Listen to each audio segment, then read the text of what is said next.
কালকে বিকালের ভিডিওতে বলেছিলাম সন্ধ্যায় বা রাতে বৃষ্টি হবে, যার ফলে আমার গাছগুলোতে আমি আর পানি দেই নাই। শুধু গাছগুলো দেখে গিয়েছি এবং গাছগুলোর অবস্থান বুঝেছি যে এদের পানি খুব দরকার। আর পানির অপর নাম জীবন, এটা সবাই জানে। আর গাছগুলার পানি ঠিকমতো না দিলে তারা গাছগুলা একেবারে নষ্ট হয়ে যাবে, ফুল ধরাও কমে যাবে। এই জন্য ভেবেছিলাম রাতে বৃষ্টি হবে, বিকালে আর পানি দিব না, কিন্তু আশাতে গুড়ের পানি। রাতে আর বৃষ্টি হয়নি। দেখুন সকালে সেই চকচকে রোদ উঠেছে।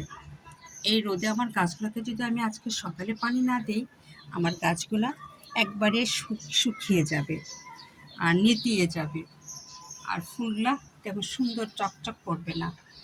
তাই আমি সকালবেলা নাস্তা বানাই আমি চলে আসলাম বেলকনিতে। এখন আমি গাছগুলোতে পানি দিব। বৃষ্টি যখন আমাকে রক্ষা করলো না আমার গাছ, আমাকে তো করতেই হবে।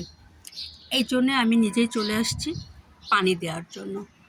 আমি এই গাছগুলোতে পানি দিব, এদের প্রাণ ফিরিয়ে দেব। পানির অপর নাম জীবন, এটা সবাই আপনারা জানেন। মানুষ বলেন, প্রাণী বলেন, গাছপালা বলেন, সবারই পানি দরকার।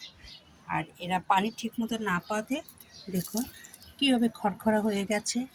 4 দিন আগে ঢাকা যাওয়ার আগে পানি দিয়ে গিয়েছি। আর কালকে বিকালে এসে আমি 4 দিন পরে বিকালে এসে বেলকনিতে আমি গাছগুলো দেখলাম যে গাছগুলোর পানি খুবই দরকার, কিন্তু মেঘটা সেই কালো হয়েছিল। ভাবছিলাম বৃষ্টি হবে, সে আশায় গুড়ের বালি। বৃষ্টি আর হলো না, যার ফলে এখন আমার সকালে উঠে আমার কাজ বাড়লো, গাছগুলোর ভালোবাসা দিতে হবে। আর এই কারণে আমি বালতি ভর্তি পানি নিয়ে আসছি আমার এই গাছগুলোতে দেওয়ার জন্য। এই দেখুন কি সুন্দর ফুল ফুটেছে, আপনারাই দেখুন। আর একে যদি আমি যত্ন না করি, ভালোবাসা না দিই, তাহলে এ কি থাকবে?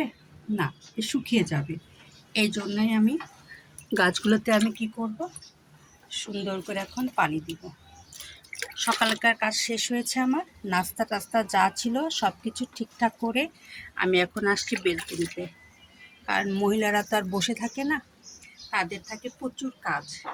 একের পর এক রুটিন অনুযায়ী তাদের কাজগুলো করতে হয়।